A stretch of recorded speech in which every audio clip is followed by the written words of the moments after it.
Have you ever noticed that people remember you only when they need something? Have you ever dropped your own plans, your rest, your peace, just to help someone who disappears once they're done? If yes, then this story is for you.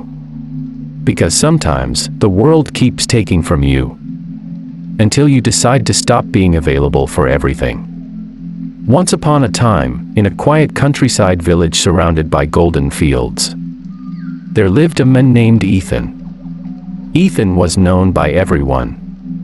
If someone's cart got stuck in the mud, call Ethan. If a roof leaked during the rain, call Ethan. If anyone needed advice, help, or company, Ethan was always there. He never said no. He believed that helping others made him a good man. And it did. But slowly, Ethan's life stopped belonging to him. His own farm was half-plowed. His cottage needed repairs. Yet he was always out fixing someone else's fence. Every evening, when he came home tired and dusty, his mother would sigh and say, "Ethan, my dear, you help everyone, but who helps you?" He would smile faintly. "It's all right, Mom. One day they'll remember my kindness."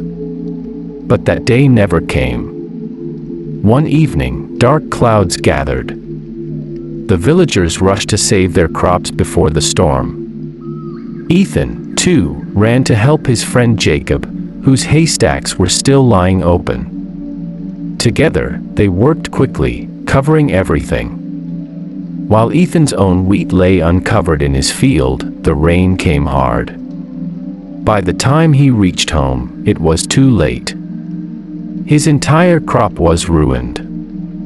He sat silently on his porch, water dripping from his hair, staring at the muddy field that once gave him hope. That night, his mother said softly, "You saved everyone's harvest, except your own." Ethan didn't reply, but something deep inside him broke.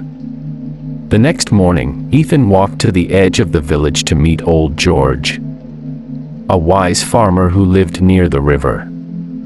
"George," he said, "I don't understand. I help everyone, yet I feel empty. I'm not tired from work. I'm tired from people." Old George looked at the flowing river and said, "Ethan, do you see this river?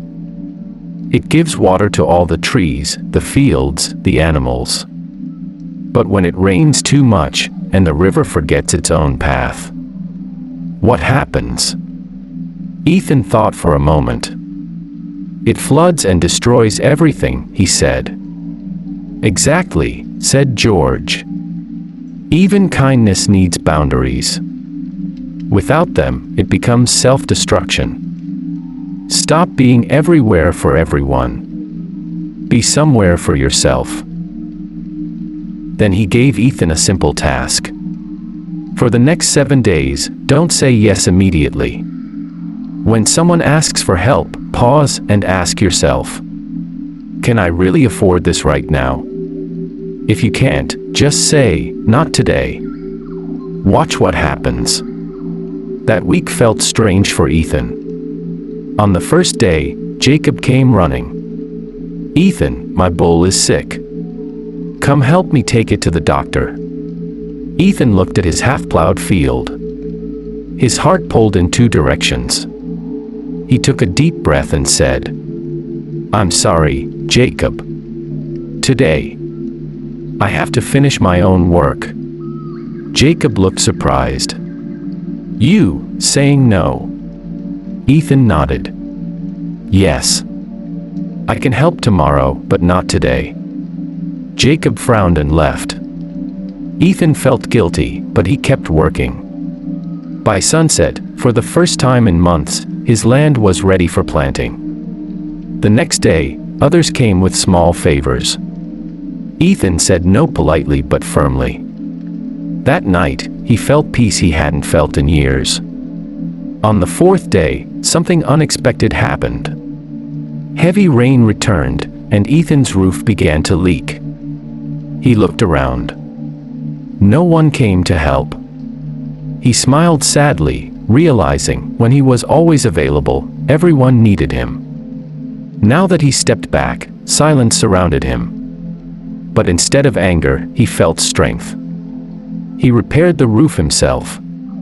Alone. That night, sitting under his fixed shelter, he whispered, "So this is what self-respect feels like."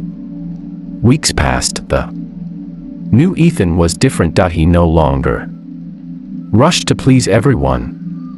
He chose peace before people's approval. And something amazing happened. People began to respect him. Jacob started handling his own problems. Neighbors stopped knocking for small favors. Ethan's field grew greener than ever. His health improved. His smile returned. And strangely, people still liked him now, even more, because he wasn't the man who did everything for everyone. He was the man who finally valued himself. One evening, old George visited Ethan's home. He looked around the healthy crops and said, "So, Ethan, did the world fall apart when you stopped being available?" Ethan smiled.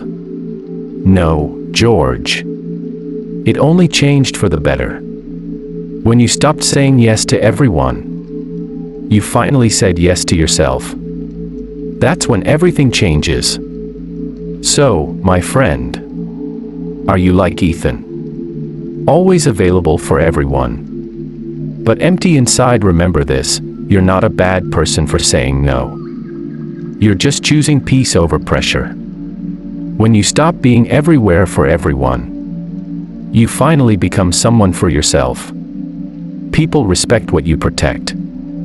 So protect your time, your mind, and your energy.